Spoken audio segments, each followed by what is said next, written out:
The Seahawks again cannot enjoy their Super Bowl in peace because RC and Cam have baloney quarterbacks ahead of Sam Darnold even after winning the Super Bowl.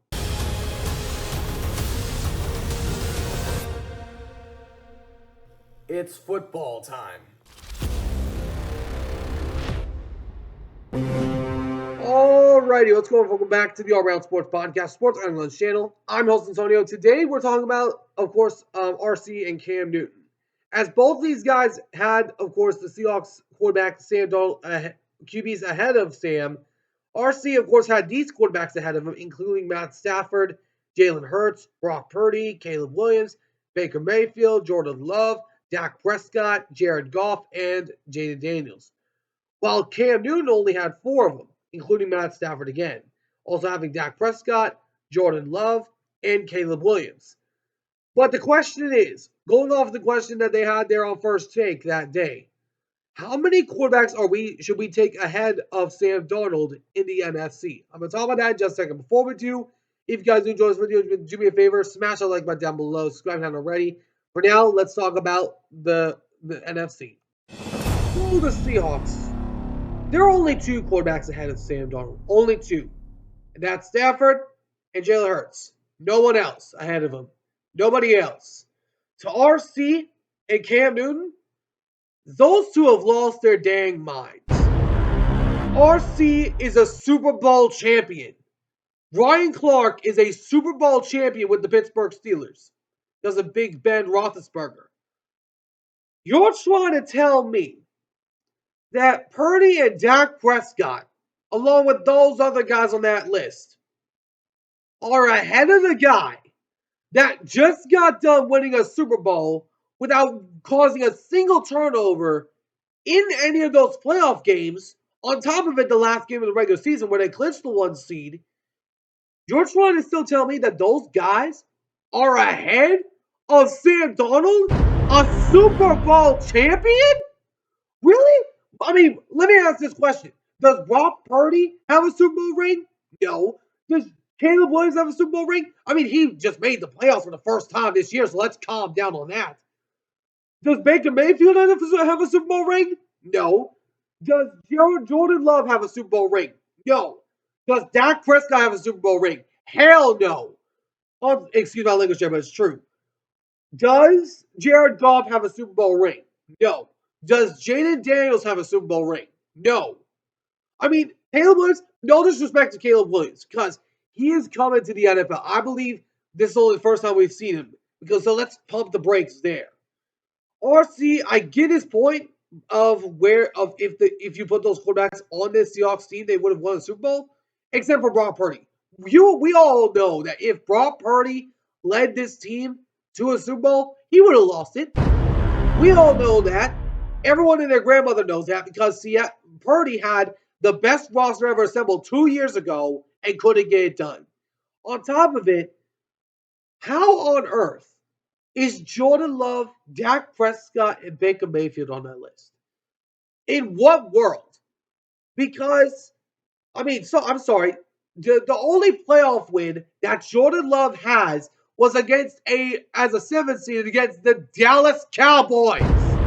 On top of it, Dak Prescott had the 1 seed, and guess what? He got sent packing home by Aaron Rodgers. On top of it, Baker Mayfield, who's been a good quarterback for the last few years, no doubt about that.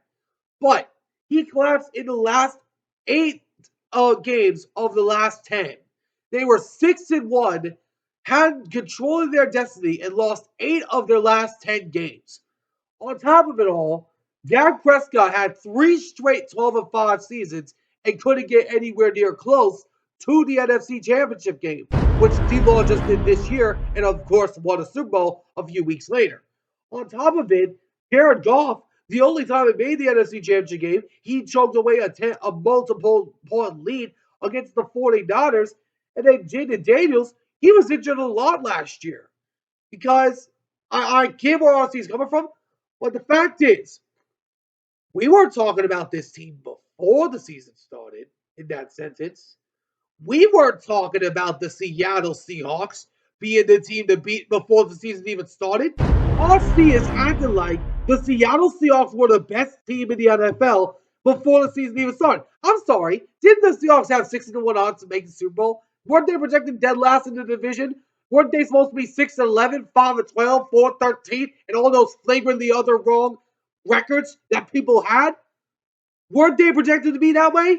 Nobody was saying at all if any quarterback was behind this Seattle roster, they would have won a Super Bowl. Nobody was saying that before the season started. I am so sick and tired of people creating these narratives. And as for Cam Newton, the only quarterback I agree with him on is Matt Stafford. The other three, I mean, Dak and Jordan Love, are you kidding me? I mean, Caleb Williams, I can sort of agree on if he does have a Super Bowl because I do believe he is coming into the NFL, Caleb Williams. I do believe he's in that conversation of top 4, top 5. But Jordan Love, the only playoff victory he had was against the Dallas Cowboys as a 7th seed. Then a week later went on to go lose to the 49ers in the divisional round. But I understand Cam Newton's point. I understand him talking about the Dak and other players like this in the sense of not having everything around him because Dak Prescott had a good offense around him, but just didn't have the good defense. Jordan Love had a lot of guys on there that could win, but ultimately they got injured at the end of the year. But Caleb Williams, I mean, sure their defense was bad, but actually the last game of the year they actually looked pretty darn decent against the Rams. But when we look at the Seattle Seahawks, they were mentioned in this conversation before the year started. They were mentioned in this sentence. I'm sorry, but I don't think that the Seahawks were mentioned in this sentence before this year started. Correct me if I'm wrong on that. But the fact of the matter is, the Seattle Seahawks won the Super Bowl fair and square. And we got to stop disrespecting this team like this because they are celebrating the entire offseason as Super Bowl champions and people are acting like this is wrong. It was right. They dominated the Super Bowl. It wasn't a questionable win in the Super Bowl. It was an absolute beatdown in the Super Bowl. Unlike the Kansas City Chiefs, the other teams that were in the Super Bowl those years, it was a dominant win. So let's stop this baloney nonsense and let's move ahead to next year while we celebrate the Seattle Seahawks accomplishments for this season. Well, let me know what comments you guys think. Do you guys think the Seattle Seahawks, how many quarterbacks do you guys think are ahead of Sam Darnold? Let me know what comments you guys think down below. In my eyes, there are only two, Stafford and Jalen Hurts, because they're actually Super Bowl champions. But until next time, I'll see you all in the next one. Ciao for now.